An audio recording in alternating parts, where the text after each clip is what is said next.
Hey dudes, this is Susan Cosgrove, Crosshair Zombie number 3 in Dawn of the Dead, and you're listening to Tommy Throwback Kovac on Splat from the Past.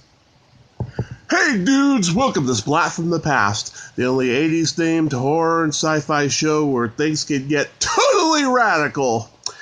Now today, I am so excited for today's interview because I am going to talk to Debra Gordon. You may know her from Dawn of the Dead. She was the turtleneck zombie in that movie, and she was also a zombie in Day of the Dead, where she was a lot more gruesome looking in that movie. And she was also a dancer in Flashdance, and she was in a couple of really weird movies. Split, Bloodsucking Pharaohs in Pittsburg, and of course the notorious Effects, which never got released. And I'm having her on the show today to talk about all those movies and stuff. I love talking to people from the Romero camp. They got such good stories, and they're very interesting people. It's going to be super awesome. So here is my interview with Debra Gordon.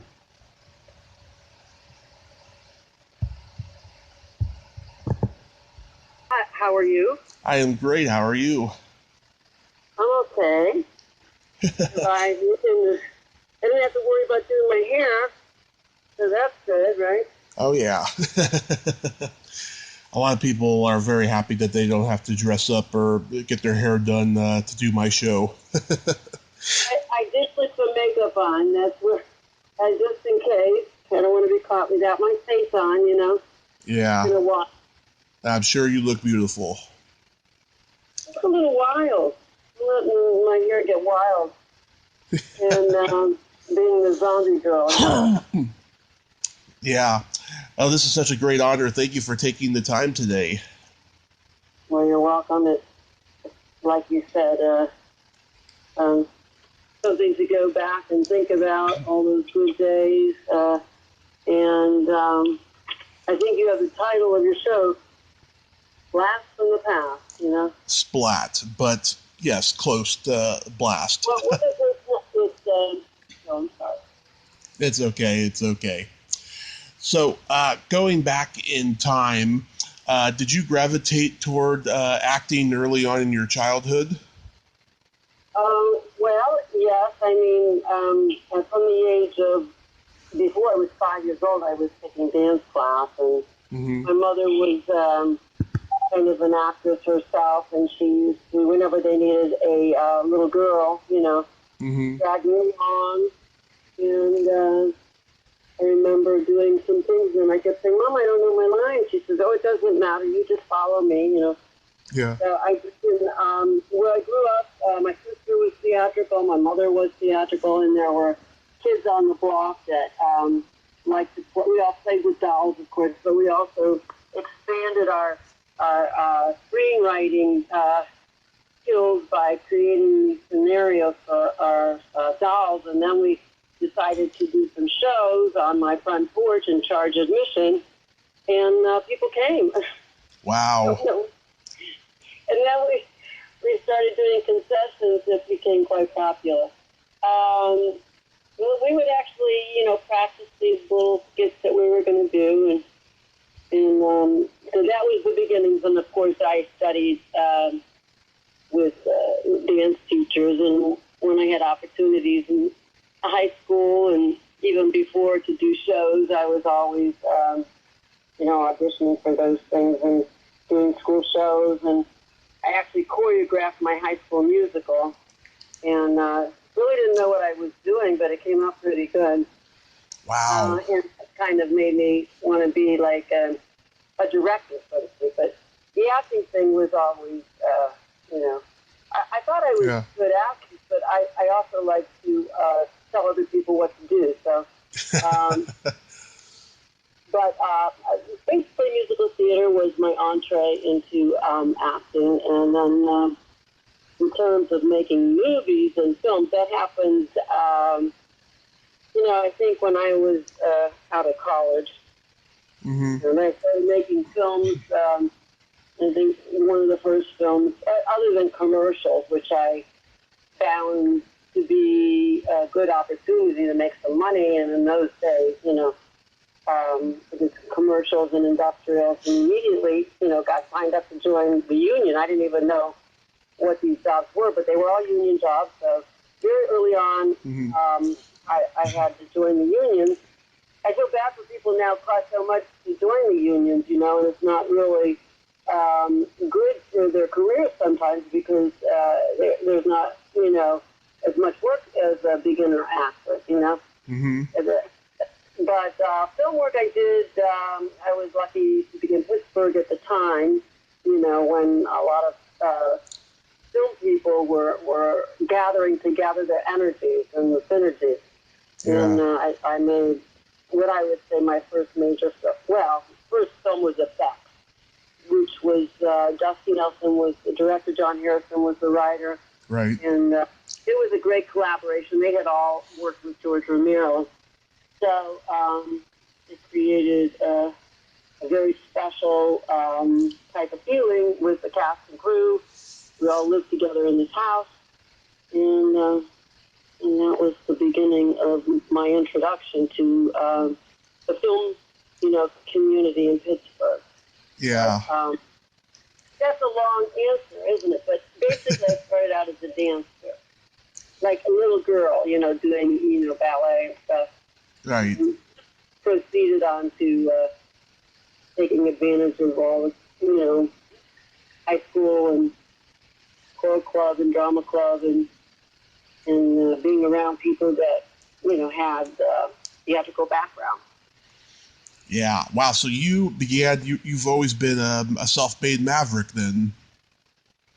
Well, I've always gravitated towards, I loved acting, and I think it was the ability to entertain ourselves in those days and create, make believe, which is basically, I think I always loved to create the sense of make believe and believe in it. And I think that's what acting is. Acting is believing and make believe, Yeah. That what you're doing is real, and it's an escape. It's an escape to watch, and it's an escape, a very good escape to perform. Mm-hmm. And I think most people that perform, there was a shyness in the beginning where your own life maybe, this was an escape, from being so shy or feeling awkward or perhaps unloved, whatever. Yeah. Desire when we're growing up. Yeah, I don't think anybody who's ever been in show business had a feeling of being loved growing up, Well, I think my parents, everybody has their own story. Yeah. Mine certainly isn't, that bad. Yeah. No, pretty good. I mean, worse. Yeah, I mean, me personally, I felt loved growing up by my parents, but not so much by people around me in school. So I think that's why I do what I do. That's interesting. That's interesting now that I'm thinking back. I don't want to rehash it, but Yeah. my parents got divorced, and I came to a different place, and all these people seemed to know each other, and I was kind of like, maybe didn't dress right, wasn't in with those girls, and I think they picked on me a little bit, and the time that I came in, maybe part of my education, I missed a couple months or something, and I couldn't catch up, and then there were new siblings that were, on the scene, and I was just the middle child, and, but I certainly can't complain. I was always fed and given opportunities, so I really don't have a lot of complaints, but I just think it's normal, what we have to do to grow up, and it takes a while to find yourself, so to speak. Mm-hmm. Absolutely. So you said Effects was the first movie that you did. It's become somewhat of a notorious cult film because it didn't get a wide release, right? Well, when it first was released, I remember they took it around to film festivals. I think it was the Edinburgh Film Festival, and there was one in Salt Lake City, but it must have been like in the late 70s. So this was before, things were really what they are. And there was a Miami one, because I do have clips from those. And I know that it won a prize in, I don't know if it was in the one in Seattle, was it Miami, or Edinburgh Film Festival won like a honorable mention. So it did get some good, press. And then we had a opening here in Pittsburgh at this movie theater which closed now, called the King's Court. And then I think it was called Director's Dilemma or something. Then it kind of disappeared for a while. Mm-hmm. But initially it had a pretty nice word of mouth and some good press, because I have those press releases. Nice. And, my husband and I, we had just gotten married, and to show support, he wanted to invest some money. And we didn't have any money. I kept saying, I'm at a core actor, you don't have to invest any money. But I think we gave him, it was a lot for us, it wasn't a lot. So we kept getting, statements. So I do know that it went to, someone bought it to have it re-released in Europe, and they changed the name to Director's Dilemma. And then I don't know if John Harrison and Dusty, they bought it back or something, Yeah. And then about 10 years ago, all of a sudden everybody was really interested in it, and they had another opening at the, we have the Warhol Museum. There's a Andy Warhol Museum here, and they have a film studio, and we had another grand opening, and it was redigitized and recolored, and everybody came in and kind of did a gala thing, and then they reissued it, a Blu-ray version. I think they did two versions since then, where they, Blu-ray and John Harrison came in, and it did get quite a reception and a lot of press on it, and re-released. So they did, it did have some life. And Joe Pilato, who recently passed away, was in that movie, and Barney McKenna, Susan, all these people that were, in there. Most of them that are still alive came. Yeah. The day that I decided I was going to reach out to Joe Pilato for an interview was the day that he died, ironically. Yeah. Yeah, he loves to give interviews. He'd come back to Pittsburgh occasionally, and I see him. There was it 10 years ago, 2013 or 12 or something? There was he came back into Pittsburgh, and there was going to be a movie that someone wanted to make, and Joe was going to be a producer on that, and he was at my house, and we did a little segment in my house where a film person came and videos our improvising something. I don't mean to sound vague. I can't remember what the name of it was, but it's okay. And of course, he came in for Land of the Dead, or Legends of the Dead, when they had that big reception with George, and that was the movie that was made in Toronto. Mm-hmm. So I saw him, a couple times, but I don't know why he was so sick, but he was a very fine actor. I knew him before I did Effects, because I was in a theater company called City Theater Company, and Joe came in as an actor, and did a season with the theater company, and then he started making films. I think Effects might have been his first film also. Huh. When I say film, I also had always done industrials and commercials and stuff like that, but really, yeah. That was his first film, too, I believe. Wow, that's cool.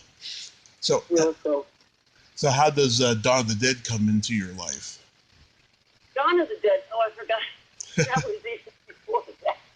I was a graduate student at the University of Pittsburgh. I went to the University of Wisconsin. Mm-hmm. I met my husband. He was a Pittsburgh guy. And so he imported me here, and then I was teaching theater at a really nice high school here. Wish I had stayed there. I would be retired with a pension now. But I decided to go to graduate school in theater, and that's where I met Joe. And that was there was a posting about if you wanted to be in a movie. Call this number, and it was The Dawn of the Dead, and I submitted for that, and then I went down and I shot one day as a zombie in this warehouse overlooking the river, and then then they asked me to come back, and next time I brought my husband, and it was in Monroeville, and we went out there, and so both of us were zombies for that.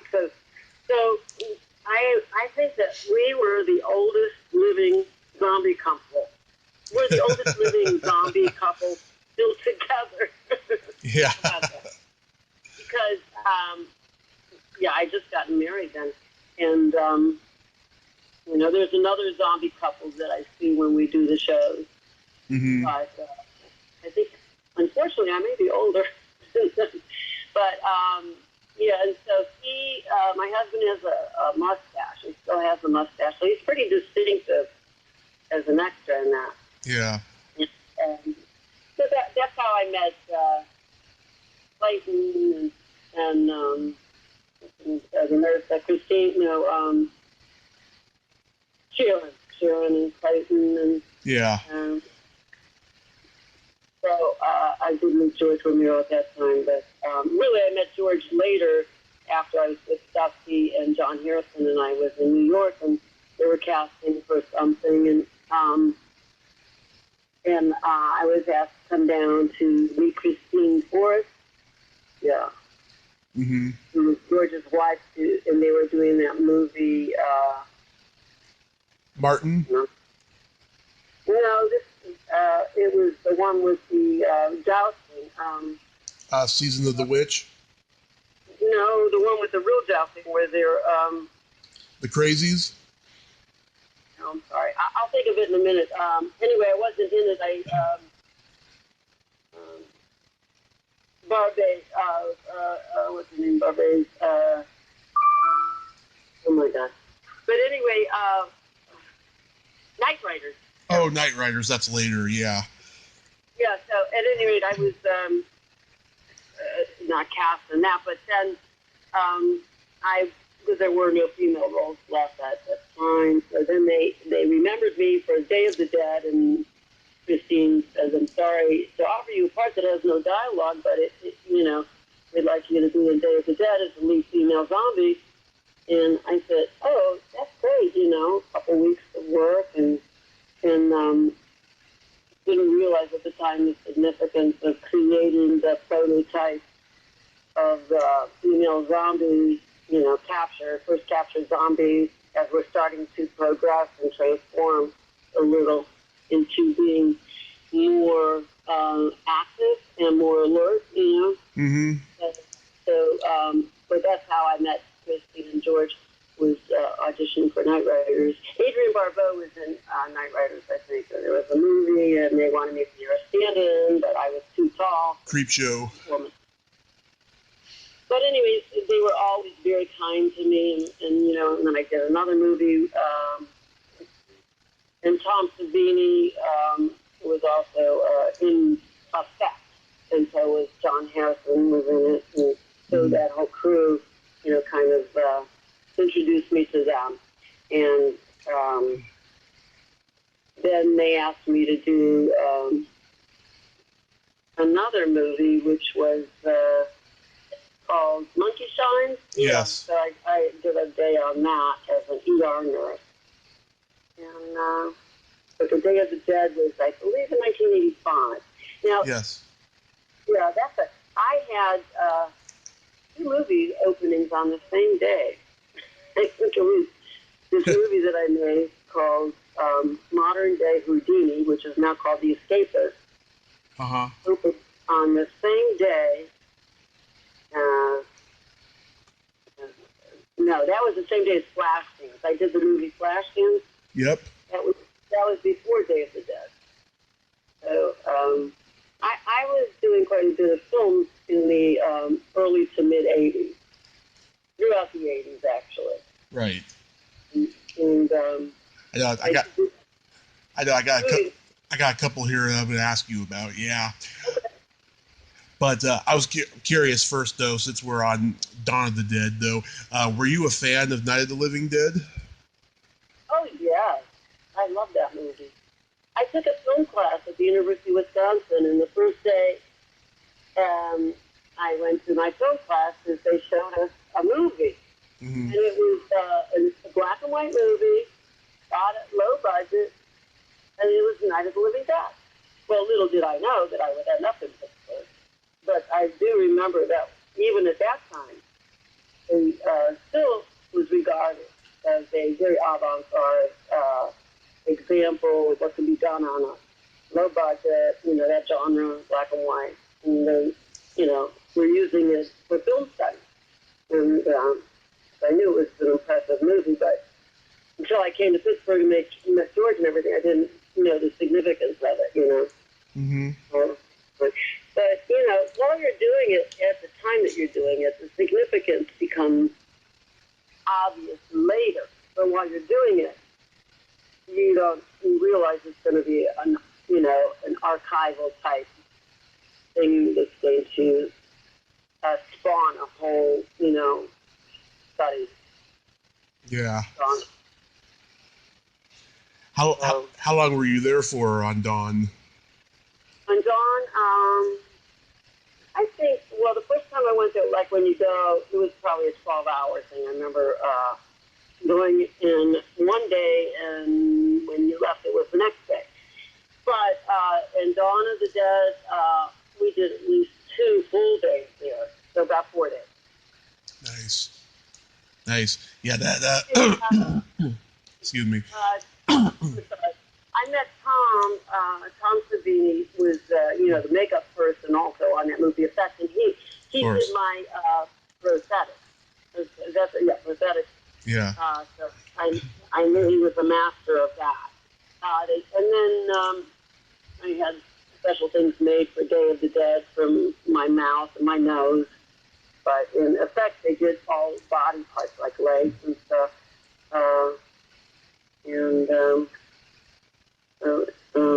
And then he did a whole body cast of me in Bloodsucking Pharaohs in Pittsburg, Tom did.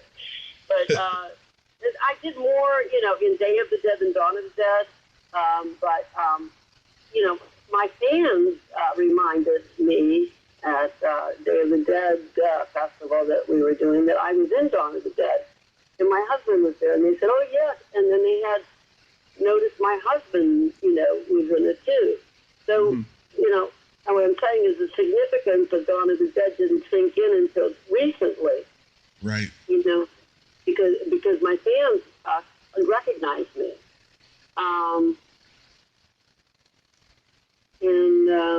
Now, I was able, in Day of the Dead, I was,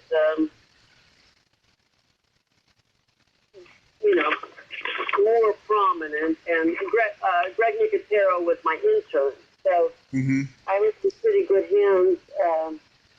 One of the first days that I was shooting for Day of the Dead, they gave me an intern to help with the makeup and help take the makeup on and off, because it took took a long time to put on, but it took just as long to take it off.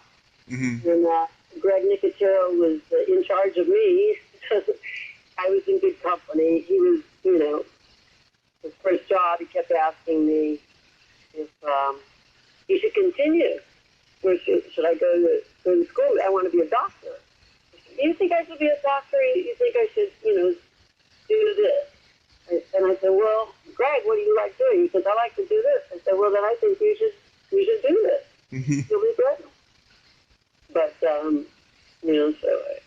I do have fond memories of that movie also, Day of the Dead, especially, because I was there that was over a month, Yeah.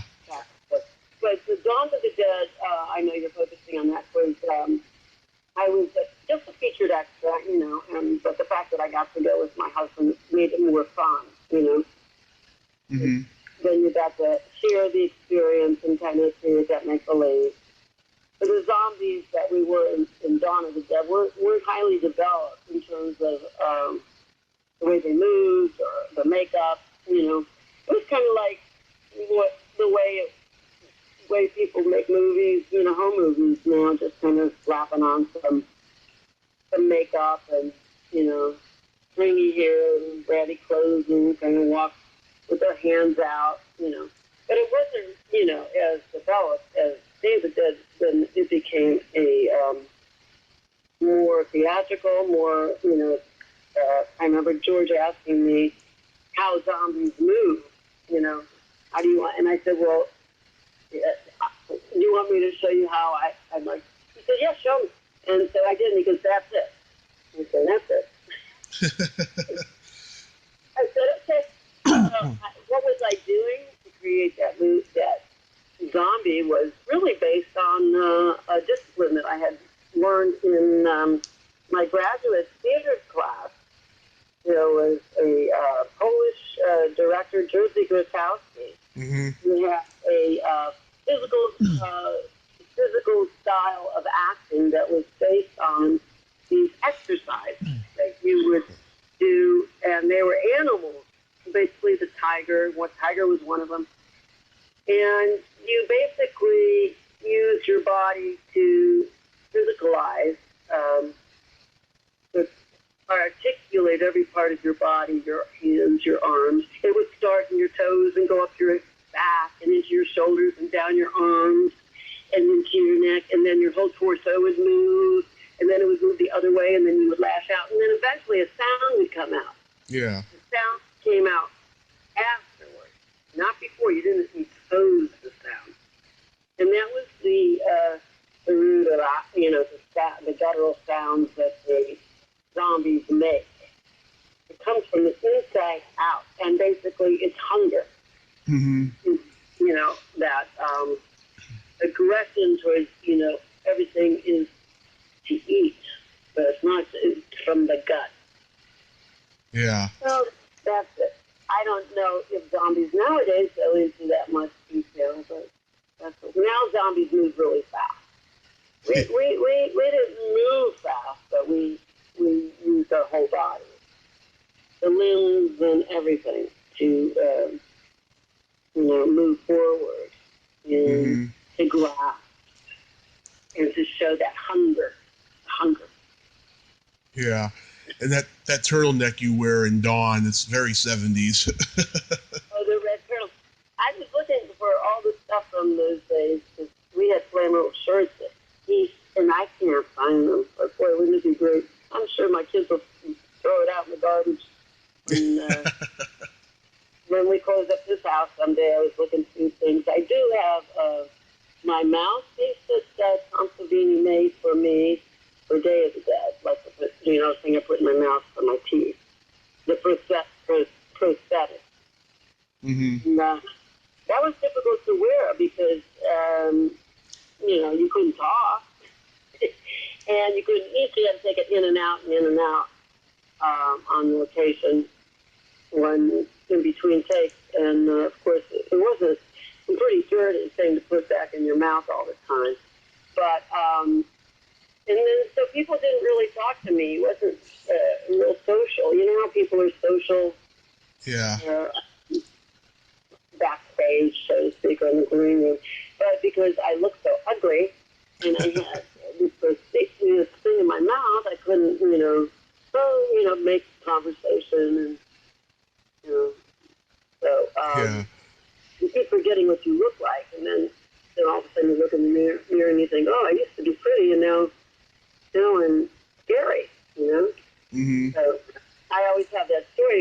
I had a baby at home, and in the day we were shooting in Beaver, which is about an hour from my home, and it was Halloween. So I wanted to go home, and I thought, wow, wouldn't it be neat if I, didn't take off my makeup? It's Halloween, Mm-hmm. So I'm driving on the Pennsylvania Turnpike, and in those days they had toll guards. You had to give your money to a person. And I rolled down my window And this woman thought I could have given her a heart attack when she saw me. I forgot I had my makeup on. Yeah. And of course, my baby was scared to death. So that's the last time I went home with makeup on. Plus, I couldn't get the makeup off. Because it just wouldn't come off unless you used, Greg Nicotero used to use this stuff that was like to clean a car, I think. To take it off. But that's just a few, little remembrances of in the day. And my partner in crime at that time was Mark Tierno. Oh, I know Mark, yeah. Yeah, I'm sure you do. He's great. Well, I still see him sometimes in Pittsburgh, but he was my zombie partner, Mm-hmm. We were a couple. We were the two captured zombies. We were in that space, chained up by our neck. And they were, doing experiments. And that was my zombie husband. Which, but, because I usually, they do these zombie makeovers, or they do beauty makeovers where you don't look good and then they fix you up and you look better. But mine was in reverse, and when I did Day of the Dead, there used to be a show called Evening Magazine, which was I think it was CBS. It was a national show. mm-hmm. And half hour, like the beginning of those magazine type shows, Yeah. They wanted to get on set for George's films. Well, that was a closed set. They couldn't get in there. But someone knew I was in it, and they called me and they said, can we interview you and do a zombie makeover? So they were given access to the makeup room. Uh-huh. They transformed me from a model, from pretty girl, who used to be, into a zombie. And then they picked up that story, and it became a national story about a zombie makeover. And it was on Evening Magazine, The Ghoul of Your Dreams. That's what they called me. And it was in the TV guide and everything. And people all over the country thought that I had, people were calling me and saying, is that you? Is that you? And people in California, because I was in the listings of the TV Guide magazine for March 1st, 1985. Mm-hmm. It's called Day of the Dead, Ghoul of Your Dreams. This beauty and this beast are one and the same. We'll watch as Tom Savini's makeup magic transforms Debra Gordon into a zombie for her role in Day of the Dead. Tuesday at 7:30. So that I was just one of the first zombie makeovers. Wow. That was the first zombie makeover. Yeah. And Greg's in that one too, floating around. Which do you like more, Dawn or Day? Well, I like Day, but I know you're focusing on Dawn, but that's because I was more involved. Yeah. I mean, Dawn is funnier. I think Dawn is more of a black comedy. Yeah. Yeah, Dawn's my favorite of the two. I also like Day. I actually like Day a lot more than I used to. I think Day is George's last great movie because I think after that he got kind of, demonetized by the studio system, and every movie he made after that didn't live up to his vision. I think you're right. And I think it has the time. Because in the beginning, maybe it was too serious, and people said, "Oh, I don't want to see that," Yeah.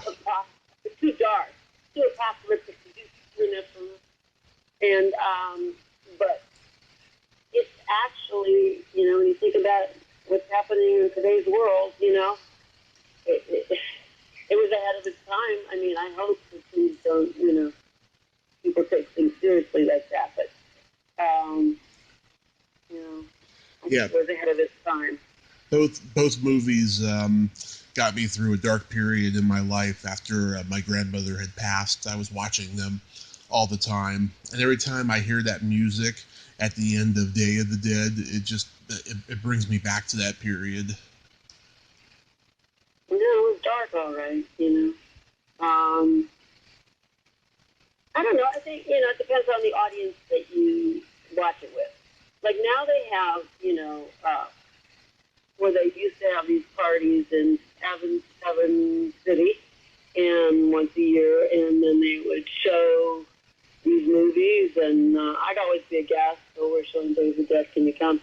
And now the audiences are laughing at a lot of the melodramatic moments, and maybe that's what it's intended to be. Like, I said, Dawn of the Dead is a black comedy now, because people, they get a thrill out of watching these things, and they don't interpret it as reality so much as it is a mistake, Mm-hmm. Absolutely.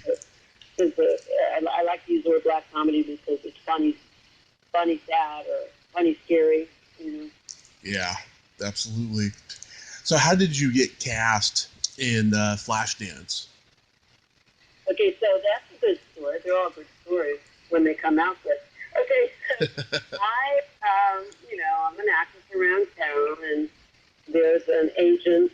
She's still a wonderful casting agent. Her name is Donna Belijack, and this was in the day when I could actually call and, say, is there anything for me, and she said, oh, no, Deborah, they're making this movie, Flashdance, but there's really nothing for you in this movie. And I said, well, I heard that they're casting ballet teachers. Mm-hmm. And she said, well, that's true, but I'm going to send the ballet teachers from the Pittsburg Ballet. And I said, well, I want you to know that I did ballet my, 10 years, and I'm an actress, and I'm a teacher. So I think I could play that role. And she said, well, I'll have you come as an extra. I said, well, okay, thank you. So I came as an extra, and I had this Norma Kamali suit, which was a warm-up suit that I used to wear. That's padded shoulders, and it had, leggings that I put on over my legs, and kind of like a jumpsuit. It was cute. With zipper, one-piece zipper, Norma Kamali, padded shoulders with these leggings, and I have curly hair. I had it, pulled up, and Adrian Lynn, in the morning they were shooting extra things, and then these ballerinas from the Pittsburg Ballet Theater came to their part, and they were dressed right. I mean, they had little, skirts and blouses and cardigan sweaters. They looked like teachers or something, but that kind of marmy, librarian looking. And I had this big headband on, and it happened to be exactly the design that they were using for that movie for Jessica. What's her name? Jennifer Field. Yeah. And I didn't know that, but I was ahead of the game in terms of dressing by myself. That's what I figured out. So they saw her and they saw me, and they sent those girls home. And Adrian Lynn said, I want her. Okay. Mm-hmm. Now I'm in the scene with the ballet, and we're improvising. Now I have my ballet clothes on under those warm-up clothes, Mm-hmm. And they said, can anybody improvise the scene? Well, nobody could. I said, I can. The director, I said, excuse me, I can. He said, well, let me see what you can do. So I just took over. I started to teach the class, and I said, where's the center? Where's the focus? Look up. Look out. Look here in your third eye, the palmar. Where's your palmar? And I'm correcting people's body positions. He said, that's wonderful. Can you repeat that? I said, yes, I can. And I did it again. And I want you to keep it just like that. And then he called someone over, and they wrote a contract for me right there on the spot, because now they were using my dialogue, and I had 5 lines now that I created. So I always used to tell my students, I taught acting for many, many years at the university and high school level. I said, you never know. You get onto the set, and you do your job, and you never know if you're going to be, whipped out of that, and given a part. So there are no small parts, Yep. So opportunity came, and I was able to do it, and they wrote a contract right on the spot, and I really was the ballet teacher, and most of my dialogue was used in the original, but I did notice about a month ago it was on TV again, you know? Yeah. And I started watching, and the version that I saw, they shortened it. Like, the movie is now like an hour or something, but my part was mostly cut out. So, but up until about a couple years ago, you know, it was always there when she comes to register for the ballet school, and the camera zooms around and shows that there's a class going on, and you hear my voice, where's the center, where's the focus, where's the buzz, and her eyes are wandering because she's listening to all this and thinking, oh my God. And then she gets to the desk where she's supposed to register, and she feels kind of awkward, and she leaves. Mm-hmm. So anyway, but that's my Flashdance story. So then, you know. Yeah, do you ever get... I met Jerry Bruckheimer and... Don Simpson? Well, Adrian Lynn was the director, but Jerry Bruckheimer was the producer, and I did, you know, meet him, and we talked, and he liked me. He wanted me to come to L.A. and, you know, call him. And, yeah. But by the time I got there, it didn't get through. Maybe it was like a year later. I don't know. You know, it starts to get difficult if you don't really have jump on at that moment, you know. Yeah. Did you? Anyway, that was it. Did you move to LA for a while? I didn't move to LA, but I was visiting LA. I see. At the time. No, I was in New York a little bit, but mostly because I got married. I stayed in Pittsburgh, and then I had a family. Mm-hmm. Did travel. I made some movies in Indianapolis because I was originally a Hoosier. I was from Indiana, and I had a couple of friends I made there. But it was a different time period. Nothing was online. You know, you had to be in the. You couldn't self-submit. You had to be either in New York or L.A. Really to take advantage of a film career. Right. You know, there was some film work here in Pittsburgh, and I did what I could in the 80s and 90s. Now it's hard to even be considered for anything that is, you know, substantial.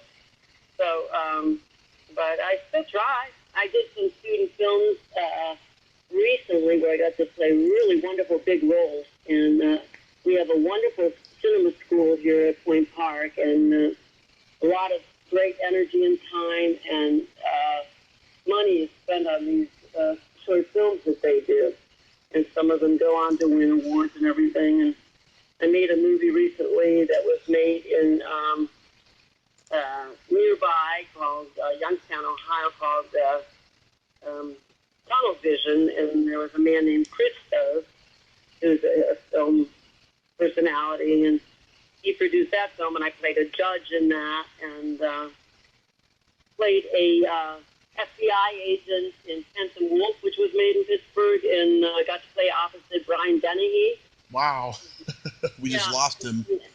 Yeah, and I really got to bang down a door with him up my side, and, you know, that's fun to, he gave me a hug, and he was a nice man. I stood by him for like the whole day and had to remind him. They wanted me to remind him when it was his cue because we were doing an exterior scene, and I guess his hearing wasn't so good. And your cue. Yeah. But, and I did a scene with Seth Rogen. Zach and Miri make a porno, and but that scene was cut. And I didn't know that. Wow. That was Kevin Smith. I think that they released the outtakes. They had a lot of actors that were cast as auditioners, and then we went into the theater and we improvised things with Seth Rogen, and we were supposed to be auditioning for a Shakespeare play, but he was saying, you know, but it was like you're supposed to do it as if you're a porno star, make the scene. You know, you want to seduce him. I'm like, okay. But that was just outtakes and he just played around with it, and it was great. I met Kevin once. He's a great guy.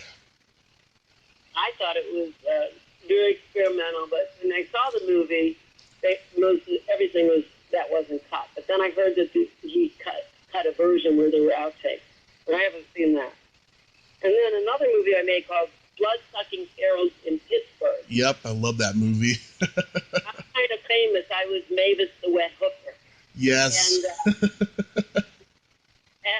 And my son went to college. They used to tease him, and they used to, make the new pledges in his fraternity, figure out whose mother is Mavis the Wet Hooker, Yeah. And they go, what? But I got killed in that movie. So for a while, I kept getting, killed. I guess I died pretty well. I died in effect. I get killed by my husband.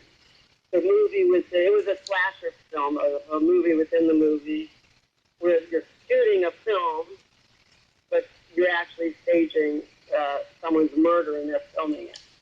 So that's what the effect was. I love your line. I love your line in Bloodsucking Pharaohs where you say, "You're going to love where this lipstick winds up." Yeah, you're going to love where this lipstick winds up, lover. Yeah. And then I have breath mint, and I spray that, Yeah. And another thing is driving down the street, and the guy wants to pick up a hooker. You don't know, he wants to pick her up to kill her. And she says, "Oh, no, honey, it's quitting time."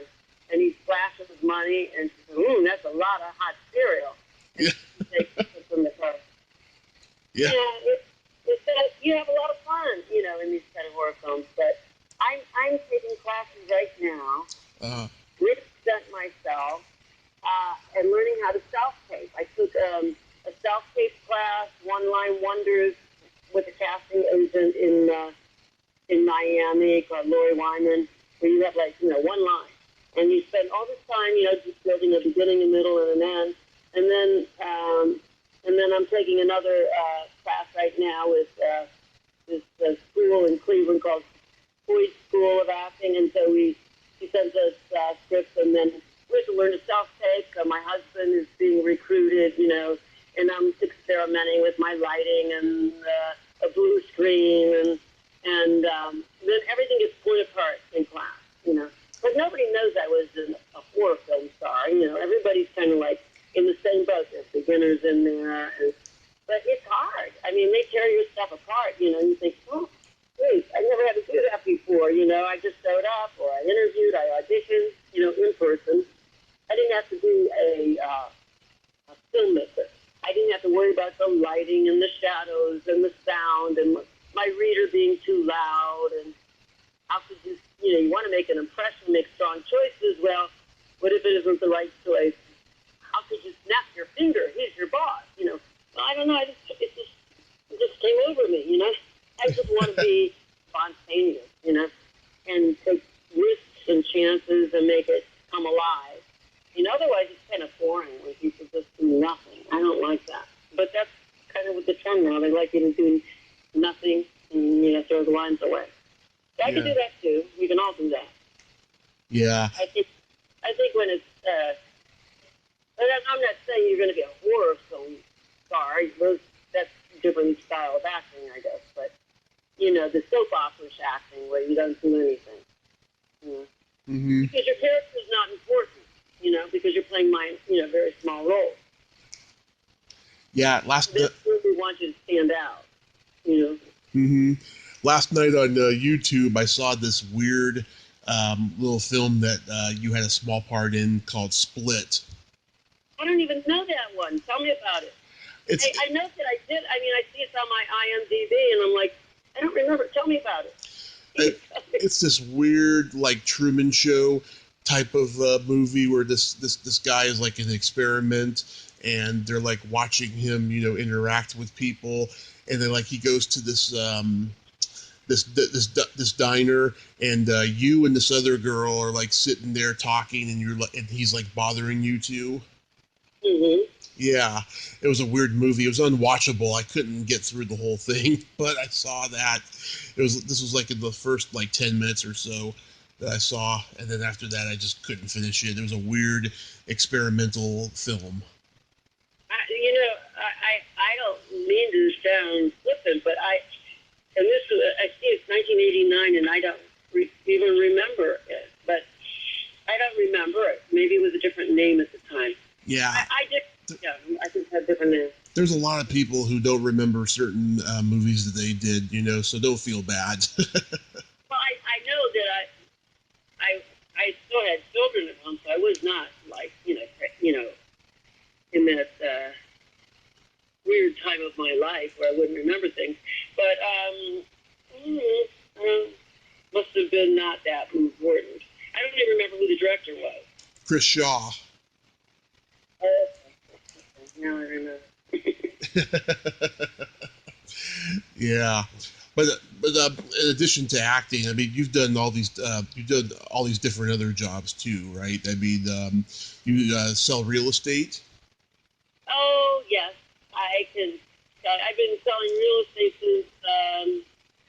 since my kids were out of the house. I wanted to figure out some way to get some finances going, and I ended up liking it. I did it since 2004. That's right. But things are winding down for me for real estate. I still have my license. So if anybody hears the show wants a zombie for a real estate agent, oh no, I'm just teasing. I'm a good agent. It was a part of my brain that I never used, because I always thought I was bad in math and bad in this, and I wasn't. It was just, I'm fine. But I still like to say I do voiceover work, try to do voiceover work in my, I have a home studio and do some audible books. And as a matter of fact, I self-submit for a few things and get a couple, but, that's also difficult because if you do union work, you're competing with celebrities, celebrity voices and stuff. Mm-hmm. And most of the work is non-union. But there's a lot more involved now to get a job. It seems harder than when I was younger. Maybe it's a commodity, but you'd meet the people and they, interested in you, heard you were not, and then they have you come and audition. Now, it seems like just to get an audition, you have to, have an agent and a casting director and all that stuff, and you have to self-submit and FaceTime. Lighting and, you're not going to get picked because maybe they didn't send yours in, or maybe they didn't think quality was, there was noise in the background. I don't know. Why do I have to be the same thing with voiceover work? You have to have your own studio. You have to engineer, Used to have people that were artists called sound engineers, and we go to the studio and we lay down and then they'd leave and they mixed it. They perfected it, made it sound good, and but that was an art.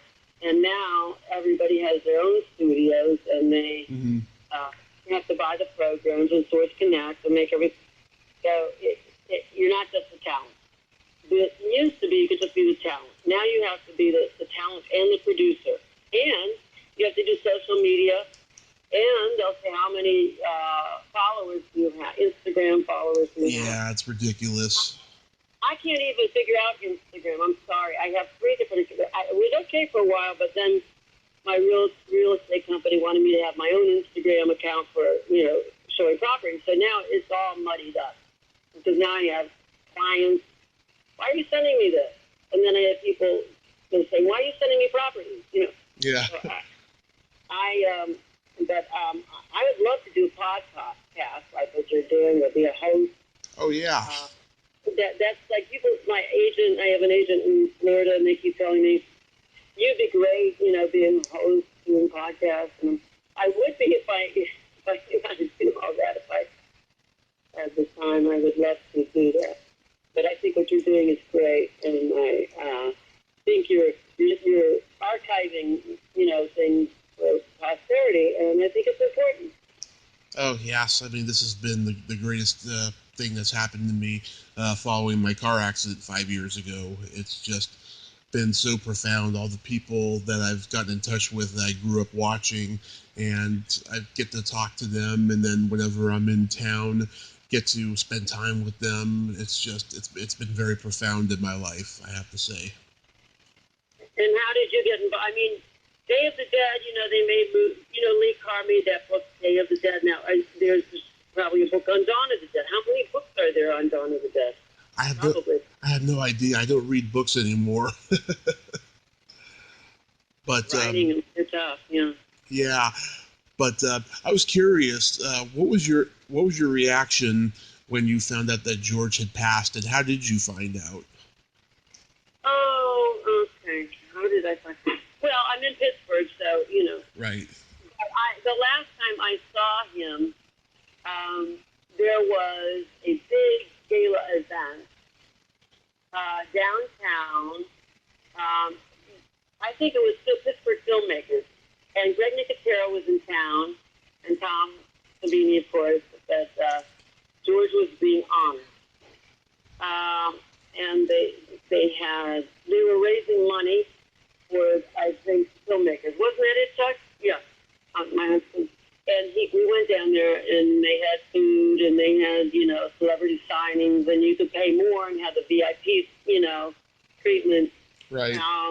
And I saw George and Christine and I gave him a big hug, and he was talking to me for a while, and then someone came over and told me, excuse us, we have to get George out of here. They were trying to protect him. I didn't know that he was really sick.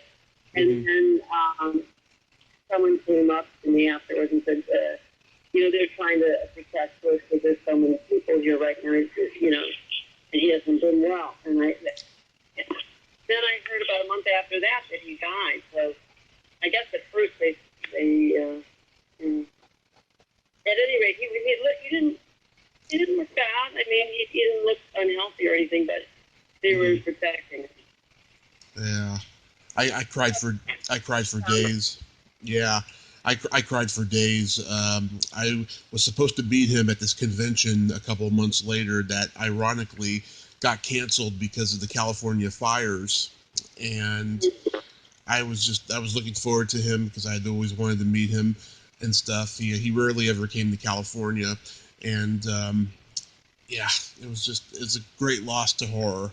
Great loss. I'll tell you, he was a very generous man, and he was, I don't feel like, people knew who I was, but he made a big deal about seeing me, and made me feel important.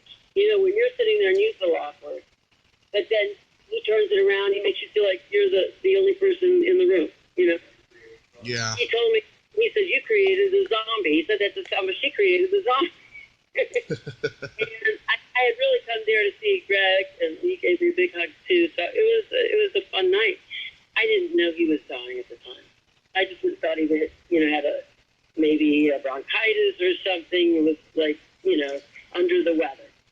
I also knew his daughter was friends with my son.